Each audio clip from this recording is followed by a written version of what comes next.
میرے عزیز بھائیوں، اب میں آخری مقرر جو آج کے روح رواں ہیں، ہمارے اس جلسے کے روح رواں ہیں، اب ان کا بیان ہمیں سننا ہے۔ وہ ایک عظیم شخصیت ہیں، جہاں ایک طرف یہ بڑے باصلاحیت عالم دین ہیں، وہی ایک باکمال انسان بھی ہیں۔ یہ درس و تدریس کے میدان میں دیکھیں کہ ایک ماہر مدرس ہیں، اور اگر قلم کے میدان میں دیکھیں کہ بڑے مصنف بھی ہیں اور مفسر قرآن ہیں۔ اللہ تعالیٰ نے تمام صفات سے، تمام خوبیوں سے انہیں نوازا ہے۔ اللہ اتنی کم عمری میں جو انہیں علم دیا ہے، جو ملکہ دیا ہے، اور اس سے ایک بڑے ہی دور دراز علاقے کے لوگ اس سے فیض حاصل کر رہے ہیں۔ اللہ کا شکر ہے کہ وہ عظیم شخصیت آج ہمارے درمیان ہے۔ ہمارے ہاں بھی یہ موقع دیا ہے انہوں نے، اور ہم ان کی اس قبولیت کو، ہماری دعوت کو قبول کر کے جو ہماری بستی میں تشریف لائے ہیں، میں حضرت مولانا کے شکر گزار ہوں کہ اللہ تعالیٰ نے ہم سب کو ان کی زیارت کرنے، ان کو سننے کا موقع دیا ہے۔ اس لیے میرے بھائی سمٹ جائیں اور غور سے سنیں، یہ آخری تقریر ہے، بہت قیمتی بیان ہونے جا رہا ہے حضرت مولانا کا، جس سے وہ عظیم شخصیت، جس سے میری مراد حضرت مولانا قمر الحسن صاحب، صدر المدرسین، ادارہ اشرف العلوم مہاراج گنج سے تشریف لائے ہوئے ہیں۔ میں حضرت کی شان میں یہ کہنا چاہتا ہوں کہ ایک مدت سے اجالوں کے ترسنے والوں، ایک مدت سے اجالوں کے ترسنے والوں، روشنی دیکھ تیرے قدموں تک آ پہنچی ہے۔ چپ رہنا بھی ہے ظلم کی تائید میں شامل، چپ رہنا بھی ہے ظلم کی تائید میں شامل، حق بات کہو کہ جرأت اظہار نہ بیچو۔ میں حضرت حضور والا سے درخواست کرتا ہوں کہ آپ اپنی نصائح غالیہ سے، اپنی پند و نصیحتوں سے ہم سب کو نوازیں۔ اللہ تعالی ہم سب کو سن کر اس پر عمل کرنے کی توفیق عطا فرمائے۔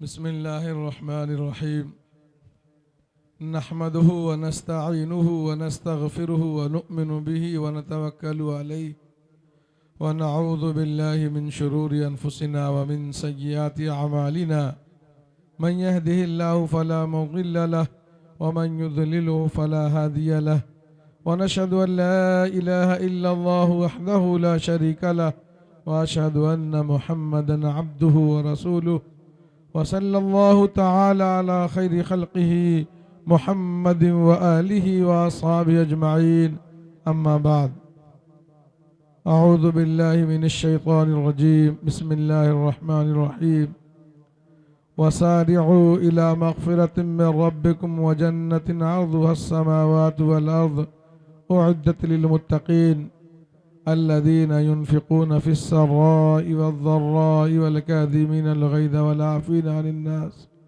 والله يحب المحسنين صدق الله العظيم قال النبي صلى الله عليه وسلم كلكم راع وكلكم مسؤول عن رعيته أو كما قال عليه الصلاة والسلام۔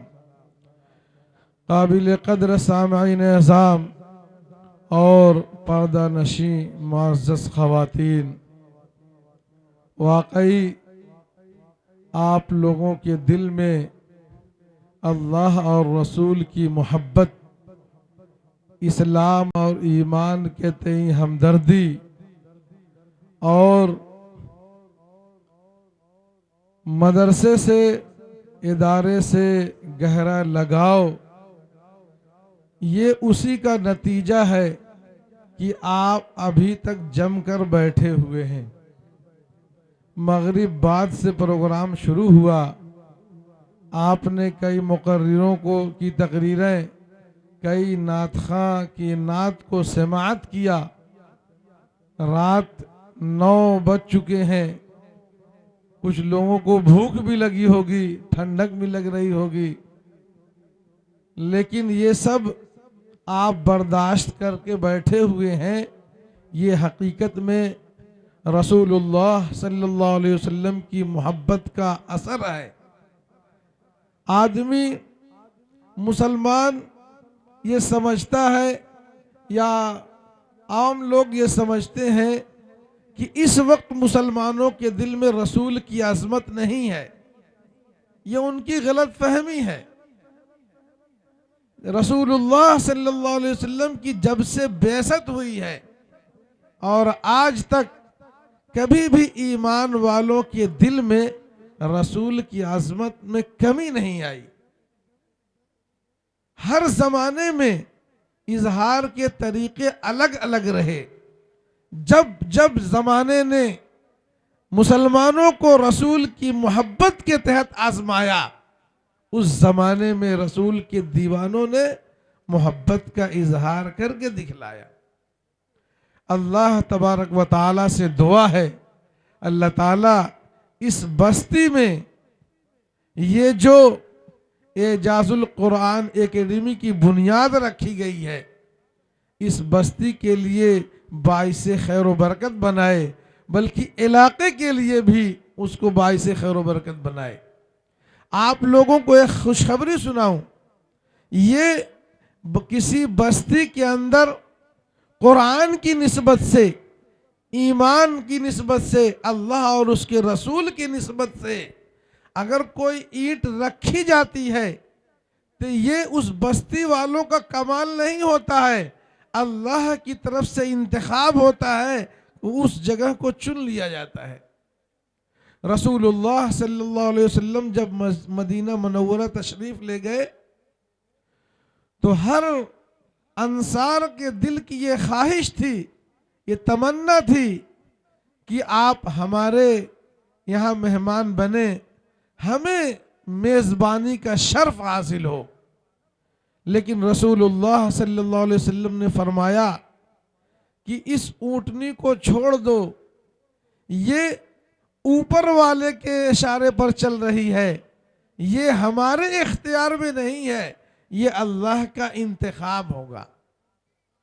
تو میزبانی کا شرف حاصل ہوا حضرت ایوب انصاری رضی اللہ تعالیٰ عنہ کو. مسجد بنانی ہوئی، بہت سارے لوگوں نے اپنی زمینیں پیش کی، لیکن انتخاب ہوا وہ 2 یتیم بچوں کی زمین تھی جو آج مسجد نبی جہاں تعمیر ہوئی ہے. تو یہ اتفاق نہیں ہوتا ہے، یہ اللہ کا انتخاب ہوتا ہے. جیسے افراد چنے جاتے ہیں سارے انسانوں میں، جن کو جو سب سے افضل تھے، جو سب سے اعلیٰ تھے، اللہ نے اس کے لیے نبوت کے لیے ان کو چنا. ان میں بھی جو سب سے اعلیٰ اور عرفہ تھے، اس میں ہمارے اور آپ کے تاجدار حضرت محمد صلی اللہ علیہ وسلم کا انتخاب کیا. تو یہ انتخاب ہوتا ہے اللہ کی طرف سے. مہینوں میں رمضان کا انتخاب ہوا، دنوں میں جمعہ کا انتخاب ہوا، کتابوں میں قرآن کا انتخاب ہوا. اسی طرح سے زمینوں میں جس زمین کو اللہ قبول فرماتے ہیں، اس زمین کو اپنی عبادت کے لیے، اپنے دین کی نشر و اشاعت کے لیے وہ منتخب فرماتے ہیں. تو آج چند لوگوں نے مل کر جو اس گاؤں میں ایک ادارے کی، قرآن کی طرف نسبت جڑی ہوئی ادارے کی بنیاد رکھی ہے، وہ حقیقت میں اللہ کا انتخاب ہوا ہے. تو تینوٹ والوں کے لیے بڑی خوشخبری کی چیز ہے. اب ان کے لیے ضروری ہے کہ اللہ تعالیٰ کے اس نعمت کی وہ قدر کریں، اس کی شکر گزاری کریں، اس لیے کہ اللہ کا دستور ہے جب لوگ اس کی نعمت کی قدر کرتے ہیں تو اللہ اس نعمت میں اضافہ فرماتے ہیں. قرآن نے فرمایا ہے لَإِن شَكَرْتُمْ لَأَزِيدَنَّكُمْ، اگر تم میری نعمتوں کی قدر کرو گے تو میں نعمتوں میں اضافہ کرتا رہوں گا. اگر اس کی ناقدری ہوئی تو اللہ تعالیٰ کی گرفت بہت سخت ہے. جن جن لوگوں نے اللہ کی ناقدری دی شکل میں کی ہے، تو جیسے جو اللہ نعمت کو دینا جانتے ہیں ان نعمت کو چھین بھی لیتے ہیں. بہت سارے لوگوں کو گھر بیٹھے اللہ نے آسمان سے چنا ہوا دسترخوان اتار دیا، ان کے لیے من و سلوہ کا نزول ہوا. لیکن جب ان لوگوں نے نعمت کی ناقدری کی تو اللہ نے صرف نعمت نہیں چھینا، انہیں سزا بھی دی. تو یہ سب اس گاؤں کے والوں کے لیے، اس بستی والوں کے لیے یہ بہت خوشی کا مقام ہے، شکریہ کا مقام ہے کہ اب ان کی ذمہ داری بڑھ گئی ہے کہ اب وہ اس کے لیے کوشش کریں. ہر آدمی کی ذمہ داری الگ الگ ہے، 5 انگلیاں برابر نہیں ہیں. اسی طرح سے سارے افراد کی ذمہ داری یکساں نہیں ہے.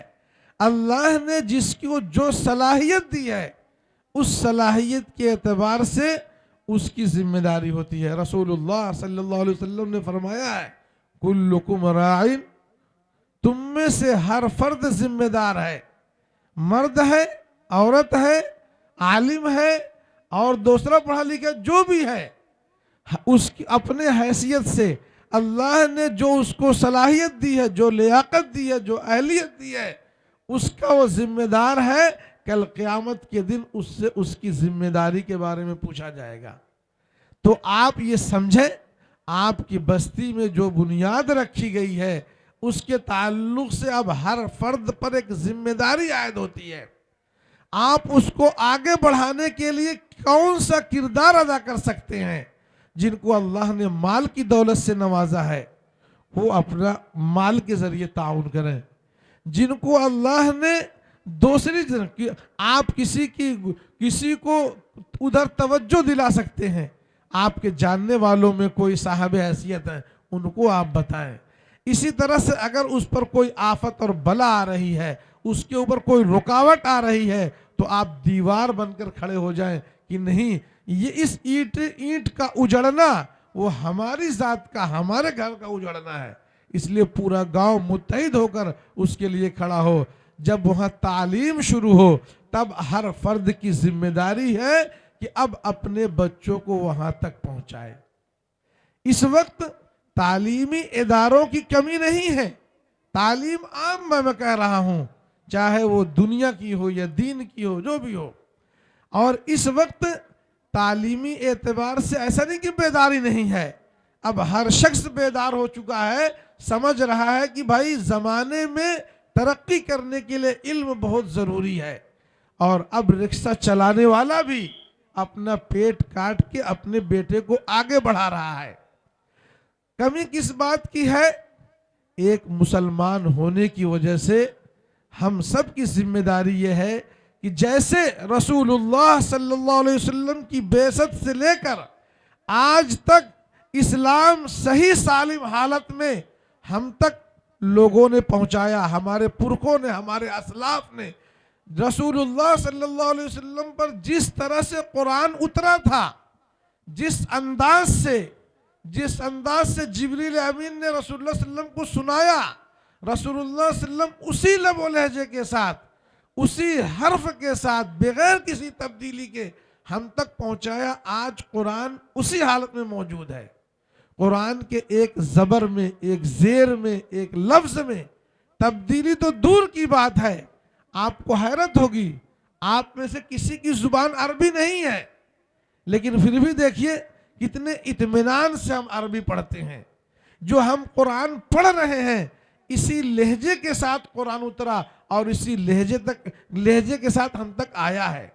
تو ہم سے پہلے لوگوں نے اپنی ذمہ داری نبھا دی، اب ہماری ذمہ داری ہے کہ ہم اس کو اپنی نسلوں تک پہنچا کے جائیں۔ تو اس لیے ہر ماں باپ کی ذمہ داری ہے کہ اپنے بچوں کے لیے جیسے عمدہ تعلیم، اعلیٰ تعلیم کا انتخاب کرتے ہیں اور اس کے لیے ہم ہزار جتن کرتے ہیں، پیسہ خرچ کرتے ہیں، پوری تیاری کرتے ہیں، اسکول تک پہنچاتے، سب کچھ کرتے ہیں، اسی طرح سے ہم اس کے لیے سوچیں کہ ہم اس کے پاس رسول اللہ صلی اللہ علیہ وسلم کی امانت بھی منتقل کریں، قرآن منتقل کریں، حدیث منتقل کریں، سنت منتقل کریں، جتنے بھی شرعی احکام ہیں وہاں تک منتقل کریں۔ یہ ہم سب کی ذمہ داری ہے۔ اگر ہم نے اپنی نسلوں تک رسول اللہ صلی اللہ علیہ وسلم کے طور طریقے کو منتقل نہیں کیا تو کل قیامت کے دن آقا کا ہاتھ ہوگا، ہمارا دامن ہوگا، وہ پوچھ لیں گے تم ہم سے محبت کرتے تھے، ہم اس کو تسلیم کرتے ہیں، اظہار محبت کی جہاں جب ضرورت پڑی تم نے اس کا اظہار کر کے دکھلایا، لیکن یہ بتاؤ تو صحیح بعد والوں تک ہمارا میسج کیا دیا، اپنے بعد والی نسلوں تک ہمارا پیغام پہنچانے میں تم نے کیا کردار ادا کیا؟ تو ہم سب سوچ لیں ہمارا کیا جواب ہوگا۔ آقا نے اگر پوچھ لیا کہ اپنے بعد والے نسلوں کے لیے اسلام اور ایمان کے تحفظ کے لیے، جبکہ اس زمانے میں ارتداد بہت تیزی سے پھیل رہا ہے. یہ کوئی ڈھکی چھپی چیز نہیں ہے، ہر مرد عورت اس سے واقف ہے. آئے دن اس طرح کی خبریں سننے کو مل رہی ہیں. کیوں؟ اس کی وجوہات پر اگر ہم غور کریں تو اس کی بنیادی، کسی کے بارے میں نہیں سنیں گے کہ 60 سال کا بوڑھا مرتد ہو گیا، 50 سال کی خاتون مرتد ہو گئی. نہیں، مرتد کون لوگ ہو رہے ہیں؟ یہی نئی نسل جن کے والدین نے ان کے دل میں رسول کی عظمت نہیں بیٹھائی، اللہ کی محبت، قرآن کی محبت، اسلام کی عظمت ان کے دل میں نہیں بیٹھائی. حالانکہ بچپن میں کیا ہوتا تھا، ہم لوگ چھوٹے تھے، پہلے بچہ اسلام اپنے گھر میں سیکھتا ہے، بعد میں مدرسے میں مسجد سے سیکھتا ہے. پہلے مائیں اپنے بچوں کو جب بچہ روتا تھا تب اللہ اللہ کہہ کر بہلاتی تھی. یہ اللہ کہنا ہم سمجھتے تھے کہ بس ایک بول ہے، بول دیا گیا، فضا میں تحلیل ہو گیا. نہیں، یہ ہماری غلط فہمی ہے. یہ جو بول ہوتا تھا، اس بول کی یہ تاثیر ہوتی تھی جو اس ایک مسلمان بچے کے دل میں اللہ کی عظمت کو بیٹھاتی تھی. اسی وجہ سے اسلام نے یہ تعلیم دی ہے. ہمارے آقا نے فرمایا ہے کہ جب بچہ پیدا ہو، سب سے پہلے کیا عمل ہوتا ہے؟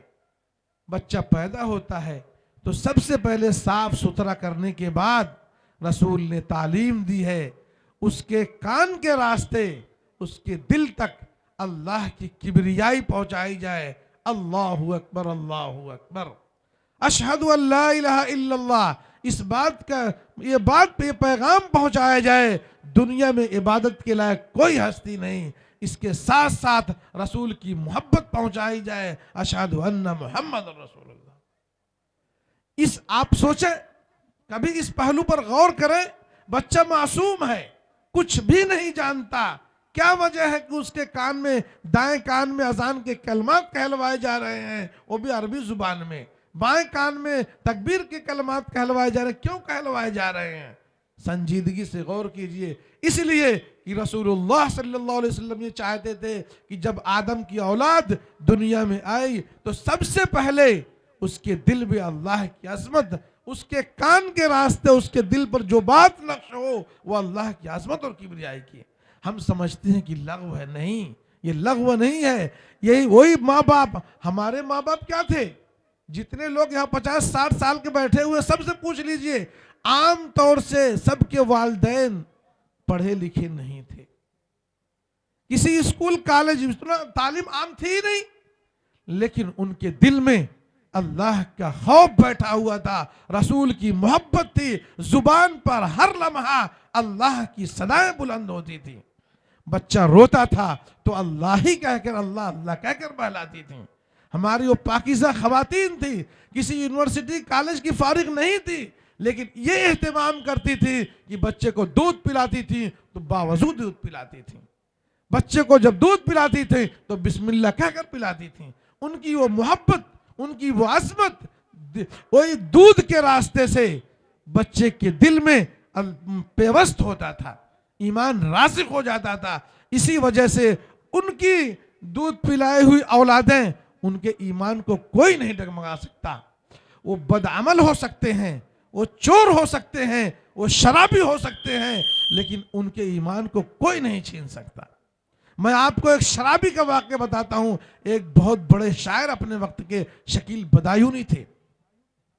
شاعروں کا وکیل صاحب تو ماشاءاللہ پڑھے، ابھی پڑھا پیسے پتہ چلا کہ بھائی ان کو مولانا نے ابھی بتایا کہ یہ صاحب علم ہیں. میرے ذہن میں ہے کہ بھائی یہ تعارف ناقص ہے، یہ کہا جائے کہ یہ صاحب ذوق بھی ہیں. اگر ذوق ان کا نہ ہوتا، نبی کی عظمت نہ ہوتی تو سن کر ان کا محبت ان کے دل سے بیدار نہ ہوتا. وہ جذبات میں آ کر یہ کھڑے ہو گئے. یہ حالانکہ سب جان کر وہ تو پہلے تصور بھی نہیں کیے ہوں گے، پہلے کسی تیاری سے نہیں آئے ہوں گے، لیکن رسول کی صلی اللہ علیہ وسلم کی عظمت میں جب بچوں کی زبان سے نعت گنگناتے ہوئے سنا تو محبت نے انگڑائی لی. وہ بیتاب ہو گئے اور آپ لوگوں کو محظوظ کرنے کے لیے چلے آئے. تو شکیل بدایونی کی بات بتا رہا تھا. وہ بمبئی کے ایک ہوٹل میں بیٹھے ہوئے تھے اور اپنا کچھ ساتھی آئے ملنے کے لیے، وہاں کمیونسٹ بھی تھے. تو اب پہلے جو ہے شعرا بغیر پیے ہوئے اسٹیج پر نہیں آتے تھے، وہ ان کی عام عادت تھی. تو شراب کباب کا دور چلنے لگا. جب پی کے مست ہو گئے تو ایک صاحب پوچھتے ہیں اچھا بتائیے اگر اس وقت غالب ہوتے تو کیا کرتے؟ تو شاعر کی ایک یہ ہوتی ہے اپنی خودی میں مست ہوتا ہے، اپنے سامنے کسی کو تسلیم نہیں کرتا، وہ اپنے آپ کو سب سے بڑا سمجھتا ہے. کہنے لگے اگر آج غالب ہوتے تو میرا جھولا ڈھوتے، اقبال ہوتے تو کیا کرتا رہے، اقبال ہوتے تو ہمارے پیچھے پیچھے چلتے. اس طرح سے دو چار بڑے بڑے لوگوں کا نام لیا تو وہ اپنے رو میں جواب دیا. پھر ایک کمیونسٹ پوچھتا ہے اچھا بتائیے آپ محمد کے بارے میں کیا کہتے ہیں؟ تو شکیل نشے میں تھے لیکن ٹال گئے. پھر دوسری باتیں ہونے لگی. کچھ دیر کے بعد پھر وہ اس نے یہی سوال کیا آپ محمد کے بارے میں کیا کہتے ہیں؟ اس نشے کی حالت میں بھی نبی کی محبت جاگ گئی. شراب کا بوتل اٹھایا، مادے مارا کہ کمبخت تو ہمارے پاس سے بھاگ جاؤ، تم ہماری گندی زبان سے ہماری غلاظت کی حالت میں ہمارے نبی کی شان میں گستاخی کرانا چاہتے ہو. سب کو بھگا دیا، پوری رات روتے رہ گئے. اسی کو میں کہہ رہا تھا جو ہماری پرانی نسل ہے اس کے اندر ہر برائی ہو سکتی تھی، ماحول معاشرے کا اثر پڑتا تھا، لیکن اس کے ایمان کو کوئی نہیں چھین سکتا تھا. آج روزانہ پیپر کی زینت بن رہی ہے، یہ چیزیں سوشل میڈیا کی زینت بن رہی ہے. غور کرنے کی چیز یہ ہے یہ دن ہمیں کیوں دیکھنا پڑ رہا ہے. اس کی بنیادی وجہ یہی ہے. اگر آپ غور کریں گے بہت سارے وجوہات آپ کو معلوم ہوں گے، لیکن ایک بڑی وجہ یہ ہے کہ آج ہم والدین اپنے بچوں کے دل میں رسول کی عظمت، اللہ کا خوف بیٹھانے میں ناکام ہو رہے ہیں. ان کو فرصت نہیں کہ بچے کے سامنے اللہ رسول کا نام لیا جائے. بچہ جب پڑھنے کی عمر کو ہو رہا ہے تو اب ایسے اسکول کالج کے حوالے کیا جاتا ہے جہاں جان بوجھ کر اب ان کتابوں سے اتہاس کی حیثیت سے، ایک تاریخ کی حیثیت سے بھی اللہ اور رسول کا نام مٹا دیا جا رہا ہے. بتائیے 6 گھنٹہ ان کے پاس رہتا ہے، کبھی غلطی سے اللہ رسول کا نام نہیں آتا. اسکول سے بچہ گھر آتا ہے، فریش ہوا، ٹیچر آ گئے پڑھانے کے لیے اسی کام کے لیے، وہاں بھی کوئی کبھی نام نہیں آیا. پھر کھیلنے لگا، تھک گیا، سو گیا. ہم اپنے اعمال کو خود سوچ لیں کہ ہم کتنا صبح اٹھنے کے بعد کتنے والدین نماز پڑھتے ہیں، کتنے قرآن سے جڑتے ہیں.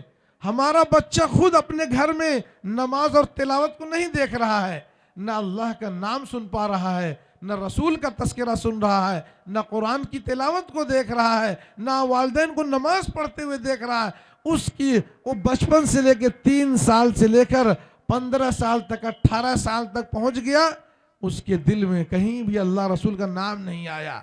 جب وہ بالغ ہو گیا، جب وہ کچھ سمجھنے بوجھنے لگا، جب اس کی شہوت بیدار ہونے لگی، جب انسان جو ہے عشق کی عمر کو پہنچتا ہے، عشق کو روکنے والی چیز کیا ہوتی؟ جب آدمی اس عمر کو پہنچ گیا اب وہ سوچتا ہے کیا کرے. تو اب دیکھتا ہے کہ بھائی یہ تو ہمارے ہم مسلک ہم مذہب نہیں ہے. اس عمر کو پہنچ کے عشق غالب ہے. اب اس کے دل میں مذہب کوئی چیز نہیں ہے. وہ سمجھتا ہے سارے انسان برابر ہیں، یہ ہمارا اور آپس کا بٹوارا ہے، یہ ہندو ہے، مسلمان ہے، یہ اول فلاں ہے، ڈھکائت ہے.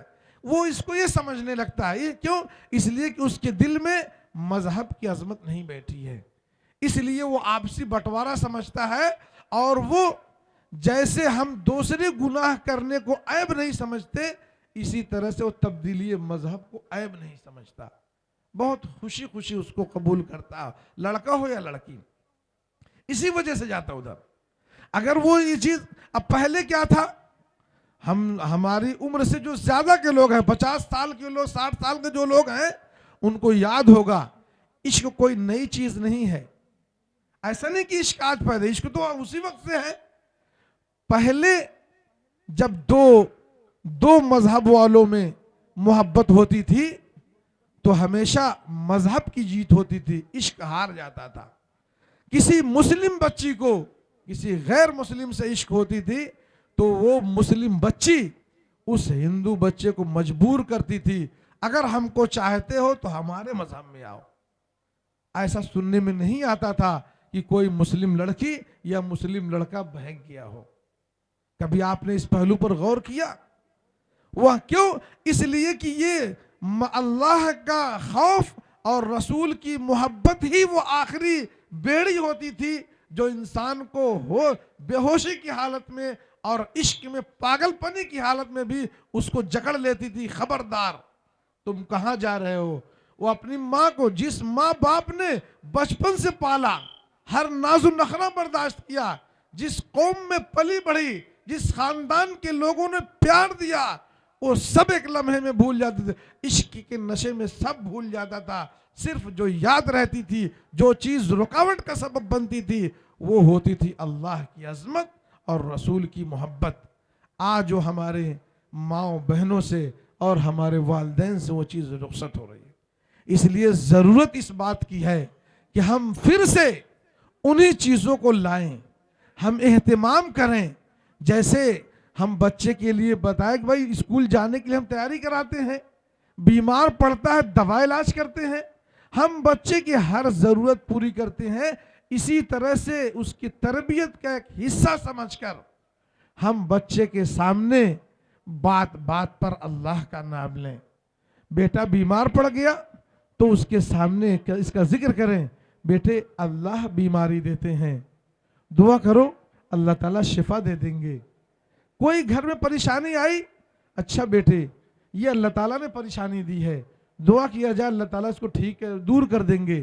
باپ ملازمت میں، تجارت میں، بزنس کے لیے گئے ہوئے ہیں، ماں باپ بیٹے کے سامنے کہے بیٹے تمہارے ابا بزنس کے لیے گئے ہیں، دعا کرتے ہیں اللہ تعالیٰ ان کے بزنس میں برکت دیں۔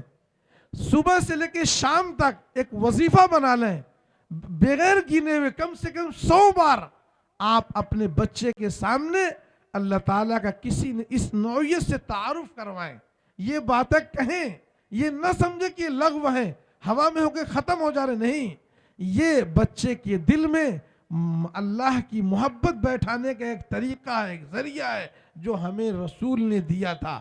یہ اذان کے کلمات جو فضاؤں میں بلند کرائے جاتے ہیں، جہاں اس بات کی تعلیم دیتے ہیں، جہاں اس بات کا پیغام ہوتا ہے کہ اللہ اذان کا نماز کا وقت ہو گیا، وہیں اس بات کا بھی اطلاع ہوتی ہے کہ کم سے کم دن میں 5 بار ہر مسلم بچے کے ذہن میں اللہ کی بڑائی بسے۔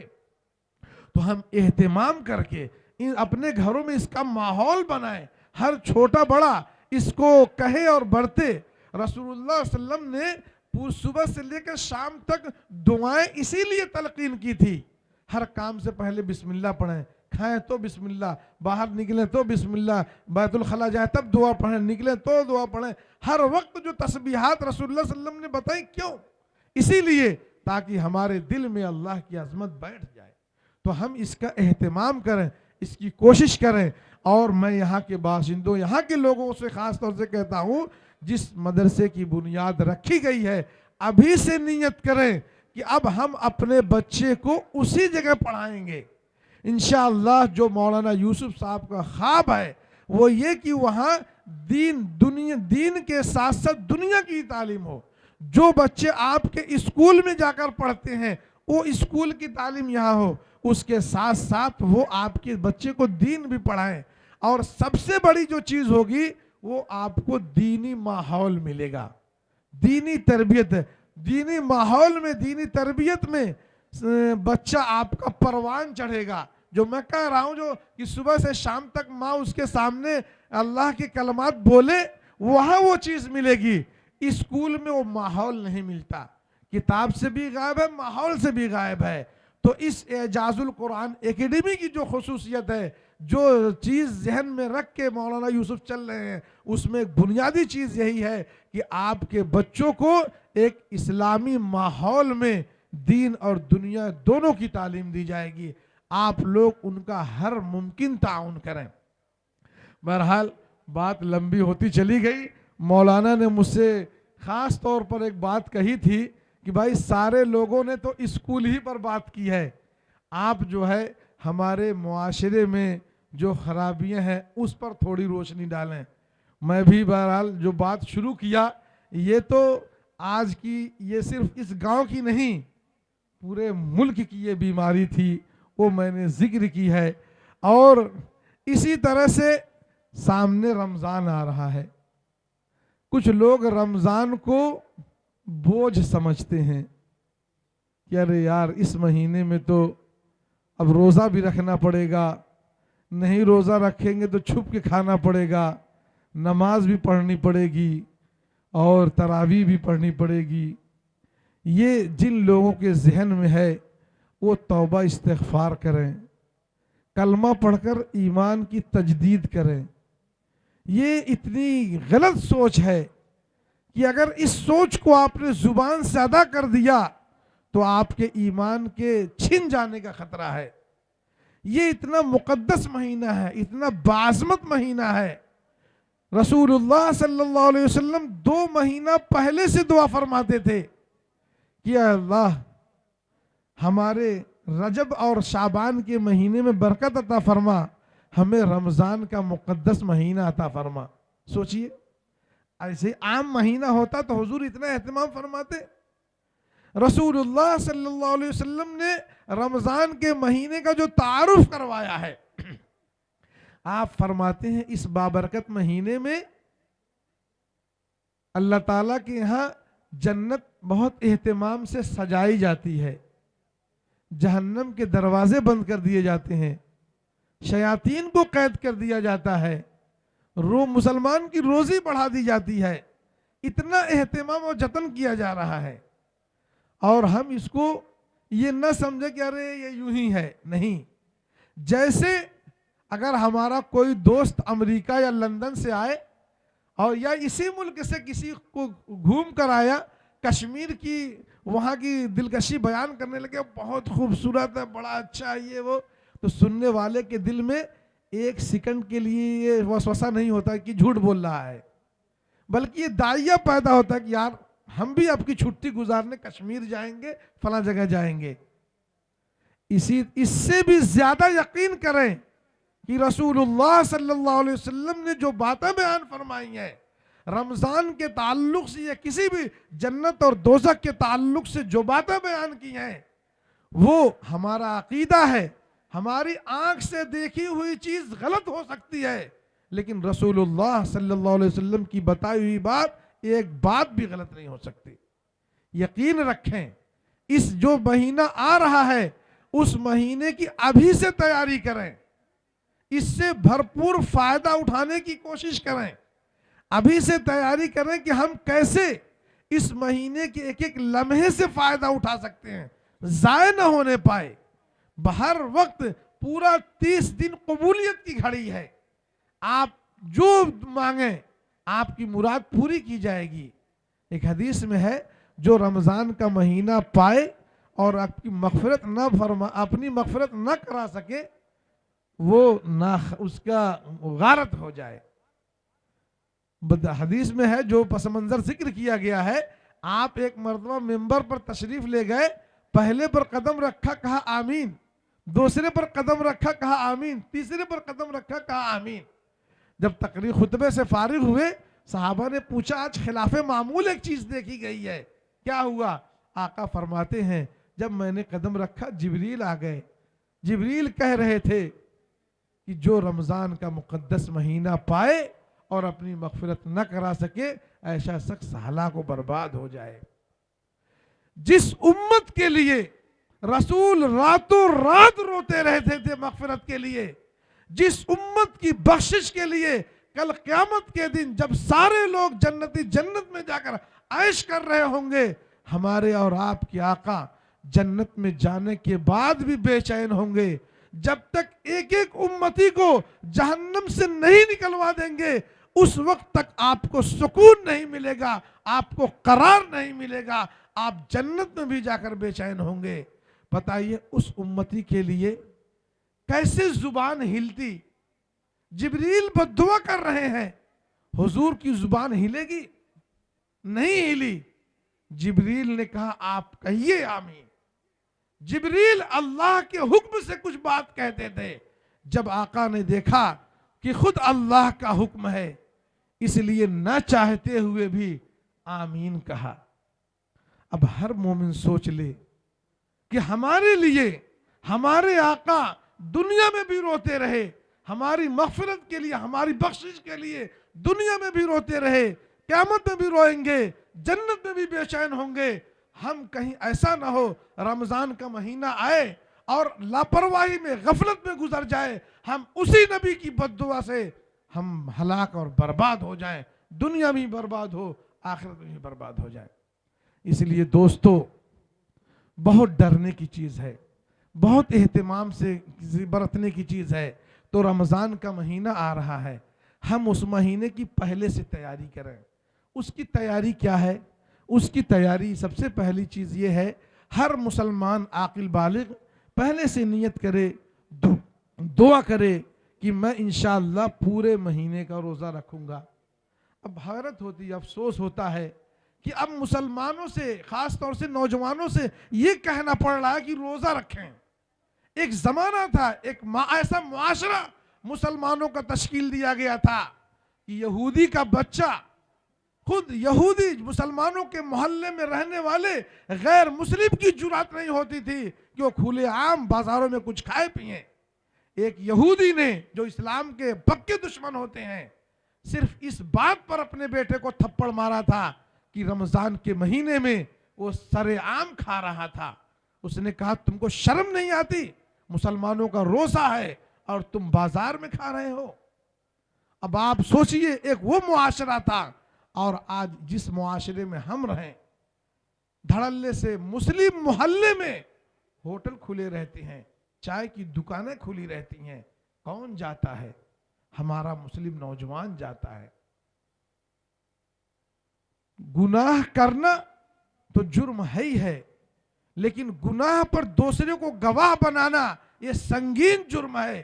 جو لوگ کھلے عام رمضان کی توہین کرتے ہیں، وہ پوری پبلک کو اپنے خلاف گواہ بناتے ہیں، کل قیامت کے دن اللہ تعالیٰ آپ کو اگر معاف کرنا چاہیں گے تو وہ لوگ کھڑے ہو جائیں گے، اے میرے اللہ، ان لوگوں نے ہمارے سامنے آپ کے بابرکت مہینے کی بے حرمتی کی ہے، آپ انہیں کیوں بخش رہے ہیں؟ اس لیے دوستو، یہ بہت سنگین جرم ہے کہ روزہ آدمی نہ رکھے اور پھر دھڑلے سے بازار میں کھائے پیے۔ تو سب سے پہلا، رمضان کی سب سے پہلی تیاری یہ ہے کہ آدمی پہلے سے نیت کرے انشاءاللہ ہم پورے مہینے کا روزہ رکھیں گے۔ اسی طرح سے ہم نمازوں کا، نماز تو اللہ کا شکر ہے پڑھتے ہیں، رمضان میں سبھی مومن پڑھنے لگتے ہیں، پڑھنا کافی نہیں ہے، آپ یہ نیت کریں کہ ہم جماعت سے پڑھیں گے، ہم دوسرے کاموں کو آگے پیچھے کریں گے۔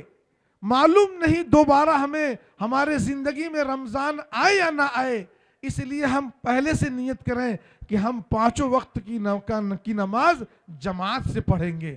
کسی مجبوری سے جماعت چھوٹ گئی تو کم سے کم وقت پر ادا کریں گے۔ اپنے کاموں کو آگے پیچھے کر کے آپ ان چیزوں کو ترتیب دیں۔ اسی طرح سے روزانہ صبح میں بھی اور رات میں بھی کچھ نہ کچھ قرآن پڑھنے کا معمول بنائیں۔ جو لوگ بہت مشغول رہتے ہیں، ایک پارہ پڑھیں، کم سے کم ایک قرآن ختم ہو جائے۔ ہر آدمی اپنی سہولت سے، میں کچھ پڑھنے کے لیے کہہ رہا ہوں کہ روزانہ صبح میں بھی اور رات میں بھی میں دونوں تاکید کر رہا ہوں، صبح میں بھی اور رات میں بھی کچھ تلاوت کریں، کچھ ذکر کریں، 1 روپیہ 2 روپیہ جو ہو صدقہ کریں، تاکہ اس بابرکت مہینے میں 70 گنا ثواب بڑھایا جاتا ہے۔ رات کا بھی ثواب ملے، دن کا بھی ثواب ملے۔ رات میں جو راتیں آتی ہیں، خاص طور سے آخر عشرے کی، وہ سب لیلۃ القدر کا احتمال رہتا ہے۔ انہی 10 دنوں میں کوئی نہ کوئی رات شب قدر ہے۔ جو ایک رات شب قدر، اس رات کو جو رات شب قدر ہے، 1 روپیہ اگر صدقہ کیا اور وہ شب قدر ہو گئی تو 83 برس سے زیادہ صدقہ کرنے کا ثواب ملے گا۔ اسی کو تلاش کرنے کے لیے، اسی کے حرص میں، ہو سکتا وہ رات آج ہی ہو سکتا وہ رات آج ہی ہو، آپ پورے مہینہ جو اللہ آسانی سے میسر دیں، نہ زیادہ ہو سکے 1 روپے کا معمول بنا لیں. اپنے بھی، اپنے بیوی کو، اپنے بچوں کو 1 روپیہ کسی کے لیے زیادہ نہیں ہے. آپ پورے مہینے کا معمول بنا لیں. صبح میں بھی صدقہ نکالیں، شام کو بھی صدقہ نکالیں. صبح میں بھی کچھ تلاوت کریں، شام کو بھی تلاوت کریں. اپنے عمل سے یہ ظاہر کریں کہ ہمیں اس کی طلب ہے، ہمیں اس کا شوق ہے. اللہ صرف آپ سے یہی دیکھنا چاہتے ہیں. اس بندے نے اس بابرکت مہینے کے لیے کیا طلب کی، کیا کوشش کی. اللہ کو ہماری عبادت کی کوئی ضرورت نہیں. قربانی کے موقع پہ قرآن نے کہا ہے لن ینال اللہ لحومها ولا دماؤها ولکن ینالہ التقوی. حضرت ابراہیم کو حکم ہوا تھا کہ بیٹے کو ذبح کرو. بیٹا ذبح کیا، ذبح ہوا. بیٹا مقصود نہیں تھا، وہ جذبہ مقصود تھا. دیکھیں ابراہیم کر رہا ہے کہ نہیں. اسی طرح سے اللہ کو ہمیں بھوکا رکھنے سے کوئی فائدہ نہیں. یہ ہماری عبادت کی کوئی ضرورت نہیں. وہ بس یہ دیکھنا چاہتے ہیں کہ ہمارے بندے کس جذبے کے ساتھ کام کر رہے ہیں، کتنی للک پیدا ہوئی، کتنی طلب پیدا ہوئی. ہم نے یہ مقدس مہینہ دیا ہے تو اس کے لیے کچھ ان کے اندر طلب ہوئی. تو ہم سب اس کے لیے کوشش کریں. ہم اپنے رب کو دکھلا دیں کہ ہم کو ضرورت ہے، ہم کو ضرورت ہے. اسی طرح سے ہم مانگنے کا اہتمام کریں. روزانہ بلا ناغا اللہ سے دعا مانگیں، دین مانگیں، دنیا مانگیں. دنیا جو مانگیں گے وہ دیا جائے گا. تو یہ پورے رمضان اہتمام سے مانگنے کا اہتمام کریں. اور یہ دیکھیں، ایک لسٹ بنا لیں کہ اس بابرکت مہینے میں ہم کو اپنے رب سے یہ چیزیں لینی ہیں. جیسے بچہ ہمارے سامنے لسٹ پیش کرتا ہے، اسکول کھل گیا، بچہ کہتا ہے ہم کو یہ پینسل چاہیے، ربڑ چاہیے، فلاں فلاں چیز چاہیے. باپ جو ہے دیتا ہے، نہیں ہوتا ہے کسی موقع پہ دیتا ہے. وہ لسٹ جب تک اس کی پوری نہیں ہوتی بیٹا کو سکون نہیں آتا. اسی طرح سے ہم سب اپنے کاموں کی، اپنے ناموں کی ایک لسٹ بنائیں اور وہ اپنے رب سے مانگیں. ایک روزانہ مانگیں. وہ مانگنے والوں کو پسند کرتا ہے. وہی ایک ایسی ہستی ہے جو مانگنے سے خوش ہوتی ہے. دنیا میں کوئی بھی ایسا نہیں ہے جس سے 1 بار 2 بار مانگا جائے تو وہ پھر اس کے چہرے پہ شکن نہ آئے. لیکن وہ رب، وہ ذات، وہ اللہ ایسا ہے، اس کے سامنے جتنا مانگا جاتا ہے، جتنے بار مانگا جاتا ہے اتنے ہی خوش ہوتا ہے. اس لیے رمضان میں ہم اس بات کا بھی خاص اہتمام کریں، ہم ان سے مانگیں. اپنے دنیا کی ضرورتوں کی لسٹ بنائیں اور وہ بار بار مانگیں. بعض نبیوں کی دعا 40 سال میں قبول ہوئی. ہم نے کبھی ایسا کیا کہ ہماری جو ضرورت ہو ہم 1 ہفتہ پابندی سے مانگے ہو؟ نہیں، ہم مانگتے ہی نہیں. اب کہتے ہیں کہ ہماری پریشانی دور نہیں ہوتی. ارے بھائی، ہمارا رب ہم سے کہہ رہا مانگو اور ہم مانگنے میں پیچھے ہٹ رہے ہیں. اس لیے یہ کام سمجھ کر، جیسے آپ روزہ رکھتے ہیں ایک عبادت سمجھ کر، نماز پڑھ رہے ہیں، تلاوت کر رہے ہیں، اسی طرح سے یہ جانیں کہ رمضان کے مہینے میں خاص طور سے اللہ سے مانگنا اس کا یہ حکم ہے. آپ رمضان کے کاموں میں سے ایک کام دعا کو رکھیں. صبح میں بھی دعا مانگیں اور شام کو بھی دعا مانگیں اور پوری لسٹ تیار کریں. جب آپ جو مانگیں گے وہ پورا ہوتا ہوا دیکھیں گے تو آپ کا دل بڑا ہوگا، میرے رب نے میری سن لی. وہ سب کی سنتا ہے. بہرحال بات طویل ہو رہی ہے، اب میں انہی باتوں پر اپنی بات ختم کرتا ہوں. سب سے گزارش کرتا ہوں کہ سب لوگ دعا فرمائیں. اللہ تعالیٰ جو کچھ یہاں کہا گیا ہے اس کا ہم سب کو اس پر عمل کرنے کی توفیق دے اور صحیح سمجھ دے. اور یہ جو اس مدرسے کی بنیاد رکھی گئی ہے اس میں ہر آدمی، خاص طور سے تنوٹ کے لوگ، اس کو ترقی دینے میں اپنی تمام صلاحیتیں صرف کریں.